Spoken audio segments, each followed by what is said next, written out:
morning, everyone. Good morning, Stephen and CJ. It is really a great honor for me to give a lecture in the name of our very close friend, Professor Dato Dr. K.L. Goh. And I'm really happy to see Mrs. Goh and the whole family, the two lovely daughters are here. Shall we put our hands together to welcome them?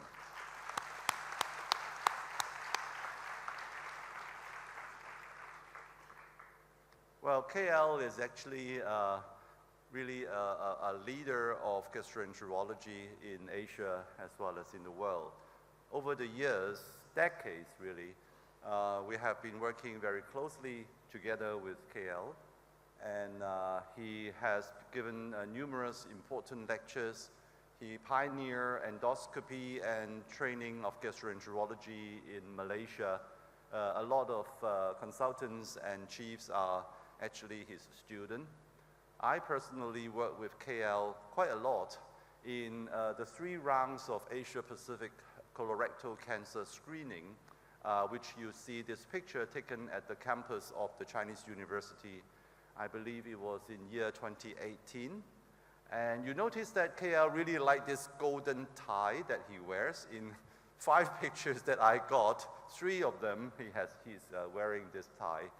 And he is very active in not only Malaysia, but he is one of the main leader of Asia-Pacific GI circle. So he's really very close in our heart.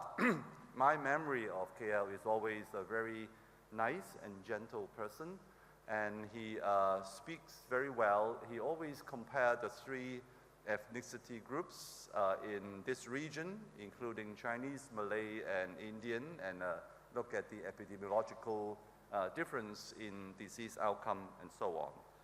So although he left us 2 years ago, but he's always in our memory.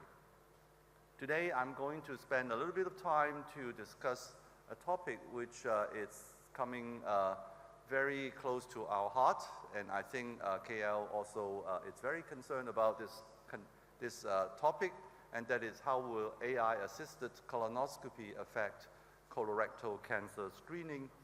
And we know that since the efficacy of using colonoscopy as a primary screening tool in the last 20 years, we have seen dramatic changes in the cancer incidence as well as mortality. And this is the data presented by the Kaiser Permanente in Northern California.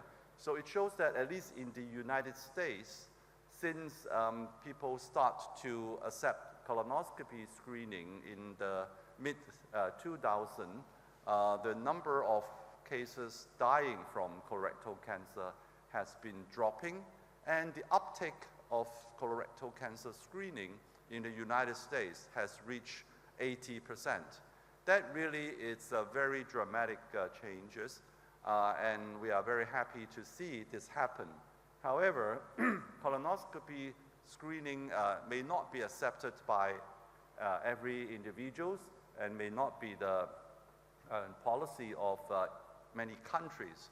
But what we cannot deny is that both early and advanced colorectal cancer is actually declining in many parts of the world, and thanks to a lot of efforts around the world.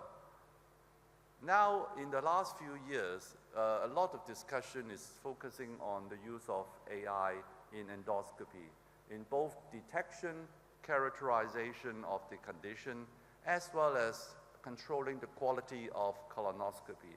I think there was a lot of attention given to Cat-E and Cat-X. Perhaps we have ignored a little bit about the importance of quality control. But in fact, CAQ, or quality control of colonoscopy by AI, can do many things.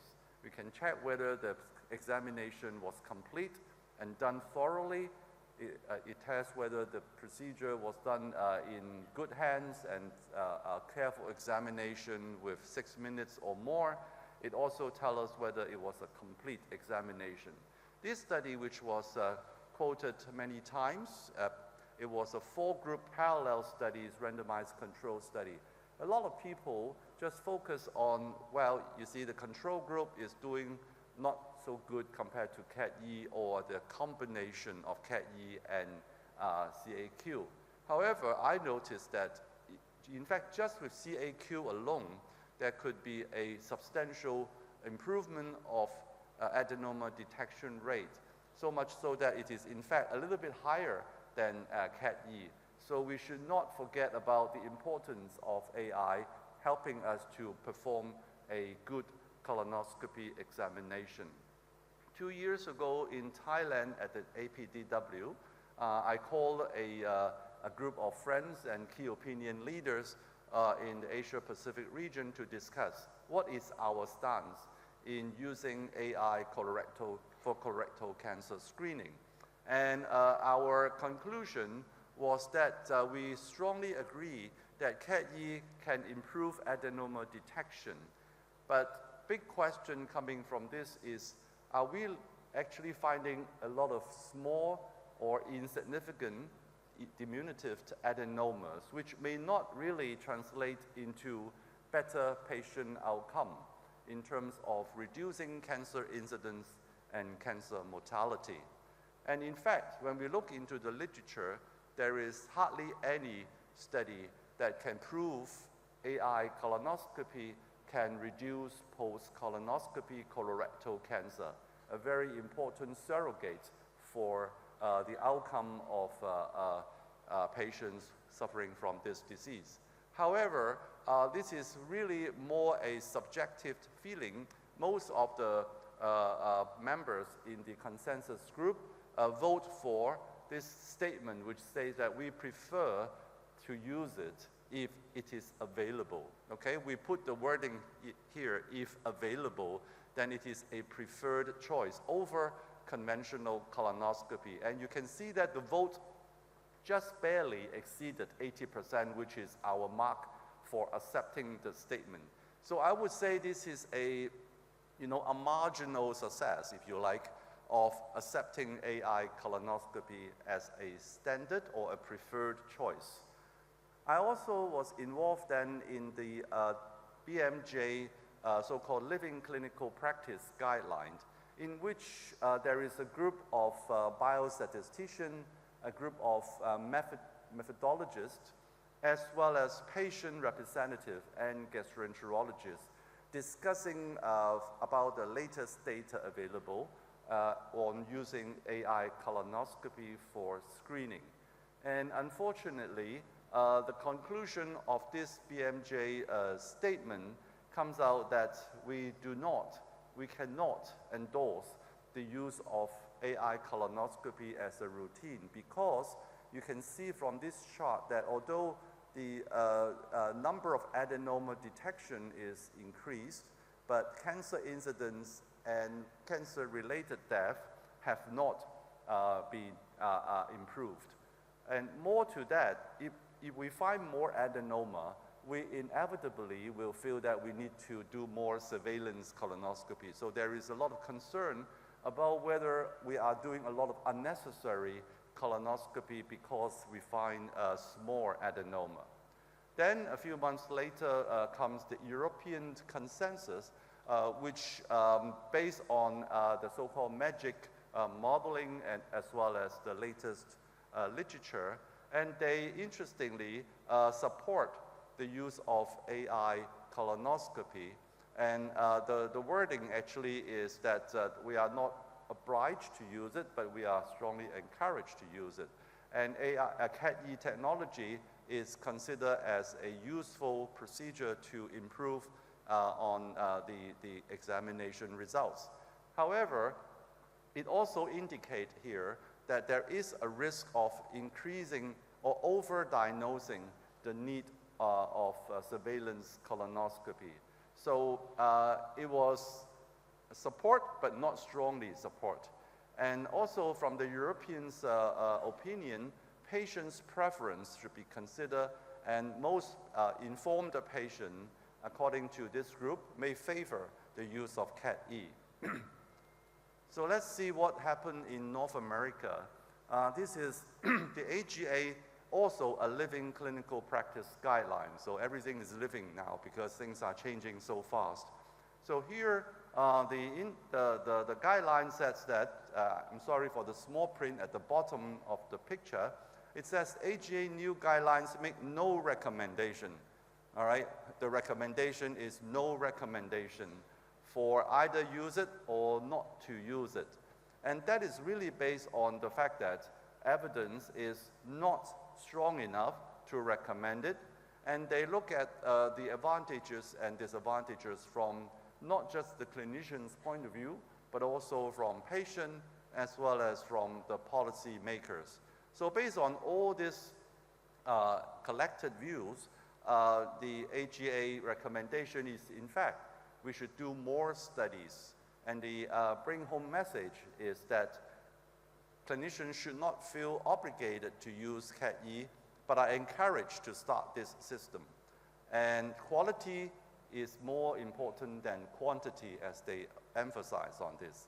And I think they have pointed out one very important question, and that is we should rethink about surveillance strategy.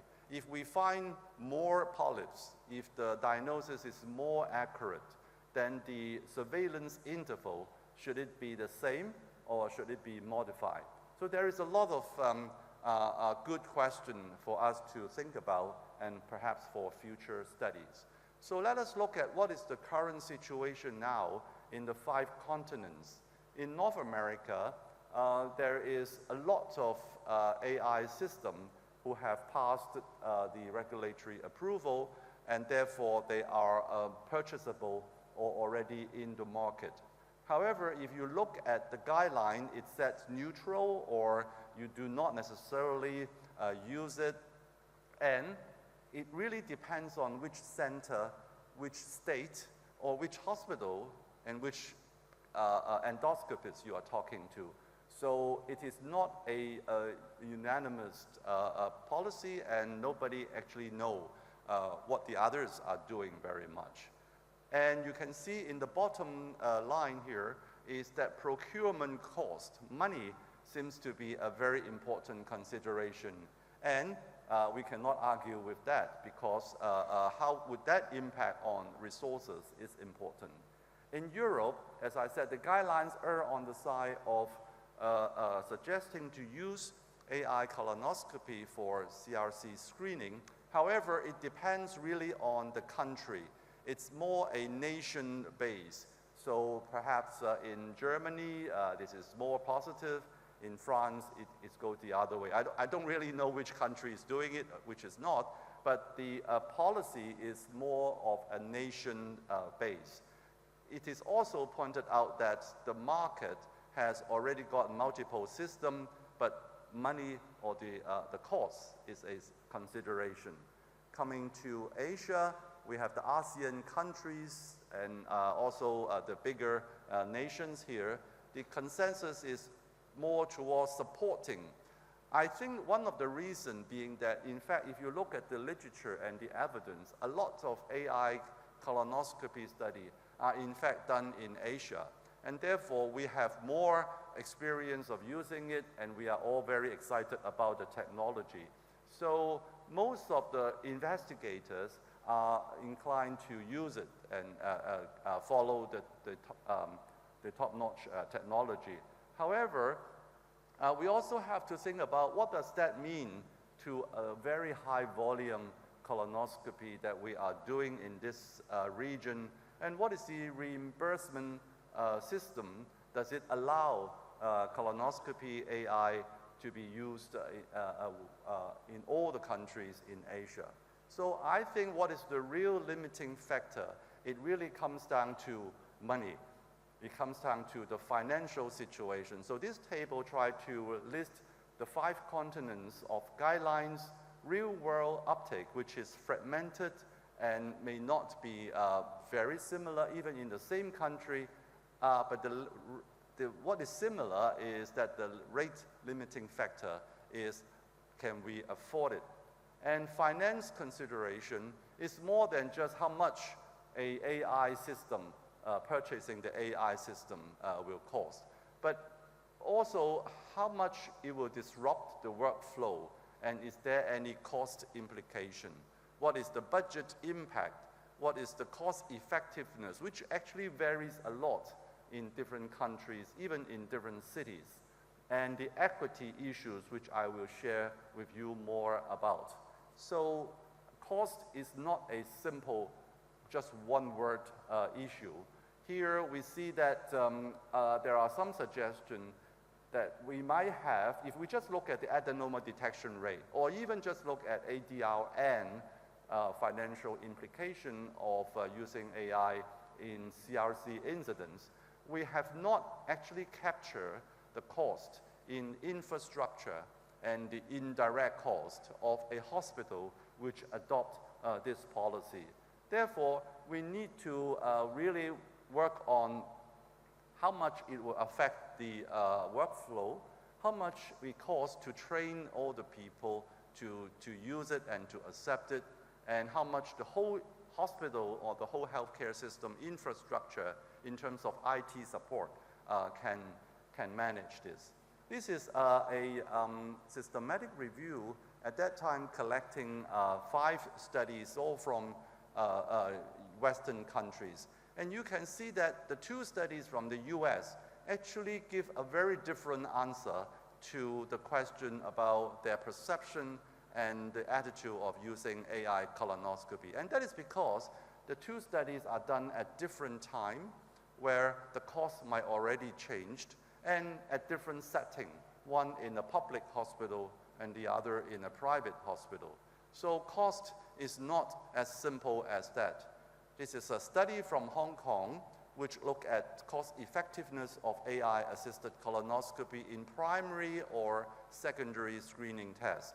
And they compare direct AI colonoscopy versus conventional colonoscopy, and also FIT positive, then go for colonoscopy, or AI FIT positive, go on AI assisted colonoscopy. And you see that there is a huge difference in the cost. And therefore, when we think about use or not use AI colonoscopy, we should not forget that one test does not represent the screening program. The screening program is in fact a process where you may involve several steps, including if you choose the policy of FIT positive before colonoscopy, then the ICER might be actually quite different compared to you use it for direct examination. In Wales, they seem to be quite optimistic, and therefore the cost analysis show that this is cost saving and it is worth to do it. So all in all, I want to point out to you that finance consideration is important, but it is a very complicated problem. It varies from geographical location to geographical location, and it has a lot to do with the healthcare system as well as the infrastructure. Then the next thing I want to discuss a little bit about is on equity. We know that when we introduce some new technology to the healthcare system, it is not necessarily benefiting everybody. And we have to think about equity of healthcare. Are we producing more ecosystem and benefiting everybody, or actually are we producing more discrimination?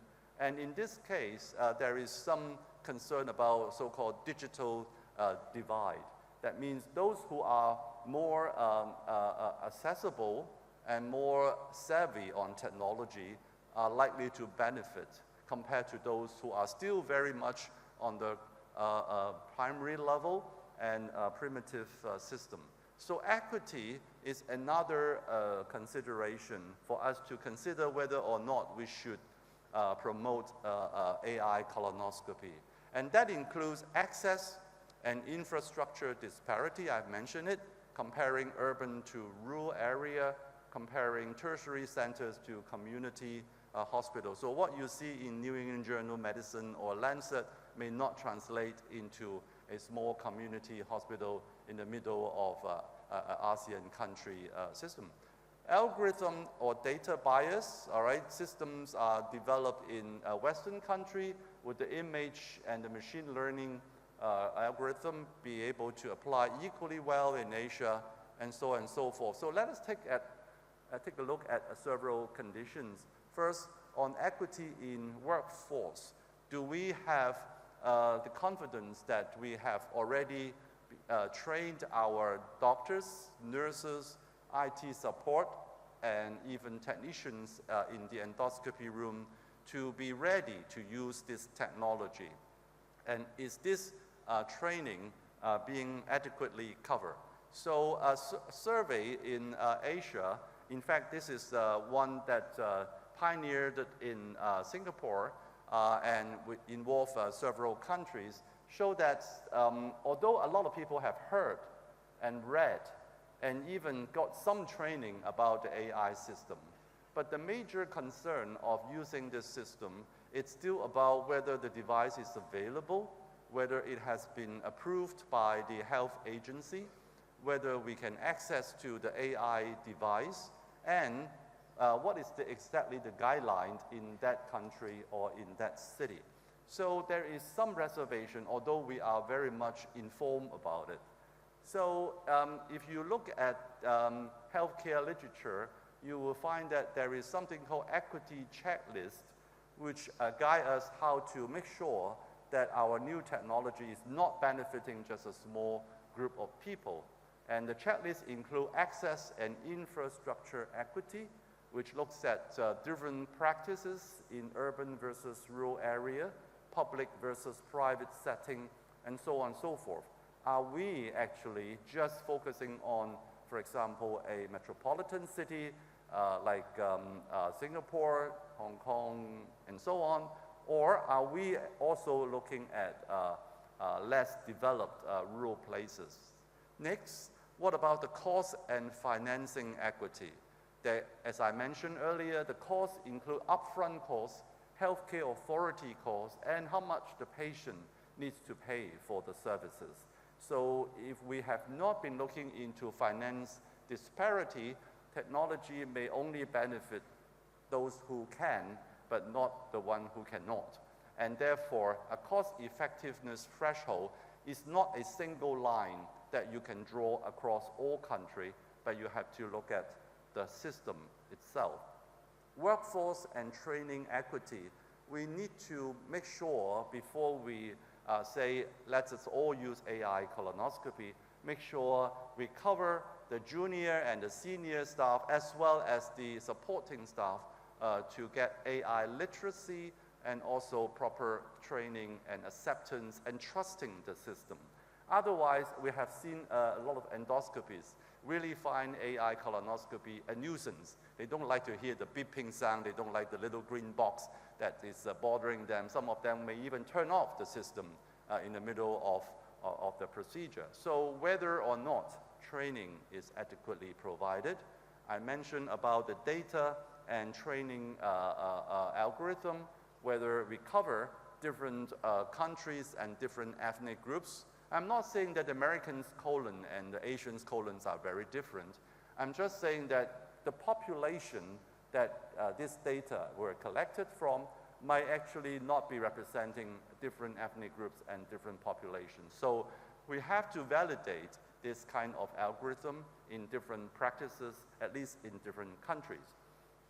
And equity also includes patients' access, whether we can give patients easy enough access to use it, and are they, before they are subjected to AI colonoscopy, do we give them explanation and they consent to use it even in remote areas?